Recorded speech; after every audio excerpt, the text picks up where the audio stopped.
Hey everyone, this is Brian Drury of Overcoming Graduation, and today I want to share with you the story of my scariest speech to date. I remember standing backstage and hearing them doing my introduction and thinking, well, what if they don't like me? What if they don't think I'm good enough? Or what if I'm not credible? What if I can't keep their interest? What if I'm not exciting? What if they lose focus? What if they literally fall to sleep while I'm doing this, or just get up and start playing with something while I'm there? Like, what if I lose them? And one of the best pieces of advice to overcome stage fright I've ever gotten is from my friend and mentor, Sean Stevenson, who said, Brian, when you're on stage, you're there for them. Remember, you're there for the audience. They're there to get something, to learn something. And the second you put them first, the fear disappears. And his friend Susan Leahy also says, remember the acronym STAY if you're ever afraid to go on stage. That acronym is stop thinking it's about you. When you're on stage, you're there for them. As Sean used to say, the stage is not your therapy couch. This isn't about you getting all kinds of praise and people loving you. This is about sharing messages to help them and telling stories that can help change their lives. So I got myself hyped up. They said, please join us in welcoming our guest speaker, Brian Drury. And I walked out. All right, you get that adrenaline rush, that excitement. I come out in front and I look out on 37 5 to 12-year-olds. Now you might be going, well, Brian, this is not exactly what I was expecting. Well, maybe when I said someone's sleeping or someone playing, but legit, these were worries I had. I had never spoken to an audience this age group. I'd never spoken to like an elementary school age or middle school age class. That was 37 kids. And what I had done was a friend of mine had asked me to come speak at a school she works at that is in a poor area in Orange County nearby where I live. And so this school, God bless them, this school, they have trouble even getting notebooks. They have trouble getting the things that they need for their kids. And these teachers work so hard to inspire these kids and tell them that things are possible if they believe in themselves. And many of these kids come from rough backgrounds. And so even with all the fear in my head, I'm like, there's got to be something I can say that can help them. And I'm trying to think of these big, profound lessons, these big messages, these really complex things. And I'm like, that's what's going to get them. That's what's going to help them. And so I come out and I give my speech and I start talking.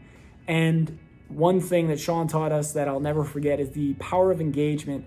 And you think, oh, it's probably a lot more important when you're talking to younger kids. It's like, well, adults are just big kids. Think about the best speeches or presentations you've gone to or you've heard. Did you feel super connected and engaged, or did you feel really out of the loop and like someone was just talking at you and you're loving it? Nobody loves that. So I'm getting them active, I'm getting them involved, asking lots of questions, and then I start to tell stories, I start to answer questions, and we have this amazing experience. And for me, it was so much fun, and I had some really, really profound experiences through this, one in particular, but today's video isn't about that one. There were other things that I remembered, because oftentimes when we have these life-changing experiences, we could focus on the one thing and forget the multiple things that happen around them that had beauty and a message and a powerful impact on our lives as well. So I hung out for a while with the students and the teachers, and talking with the teachers, talking with some of the students. And right after my speech, the kids went out for recess and for kind of their gym period. And when they came back in, as I was leaving, one of the teachers said, Brian, it's amazing. Some of the kids that never would try or they would give up really easy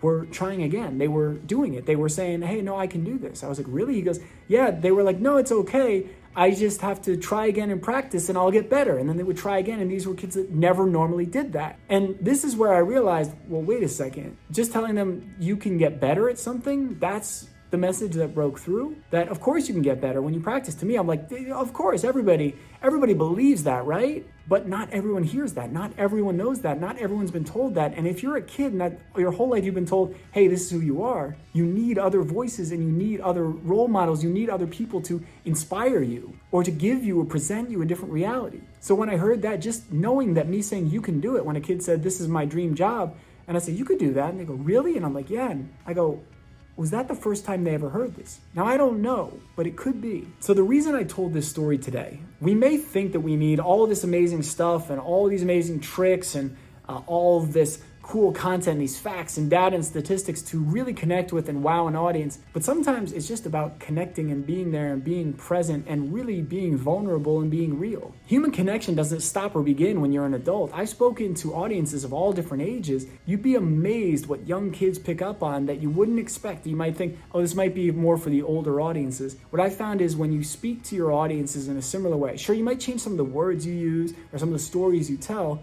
but when you talk to people as people and you show them you care, it's amazing what comes through, and you would be astounded at the reactions you get. Another thing is, notice how fear almost got in the way. Now, I was there. I was going to do it. I've had this fear before going on stage plenty of times. I get it every time. So I know I just have to push through. And then once I'm on stage, it feels so great. That's one of the best places in the world for me. So don't let fear stop you, because often on the other side of that scary moment are some of the best things in your life. That's where the excitement, the newness, and that's where the new reality and the new you lives. So I hope this message was valuable for you today. If it was, please leave a comment, like the video, subscribe, join in. I want you to get these videos as soon as they come out. And if you would like help pushing through your barriers, getting through the challenges in your life, I'd love for you to join the Most Productive Hour accountability group that I created to help people get more done in less time, be accountable for the goals they set, get better at setting daily goals that take you steps towards your actual dreams, and to join a group of like-minded people, which is often one of the hardest things to find on your personal development journey. I created this based off feedback from my customers, my clients, and just from people that I know all over, other coaches, of what people really need and what they want. And this was the most common answer. So I hope to see you on the inside. If you're curious about the group and would like to join in, you can visit overcominggraduation.com/mph or check out the link in the comments below. I love you all. Thanks for watching. Thanks for being a part of this. I'll be talking to you again real soon.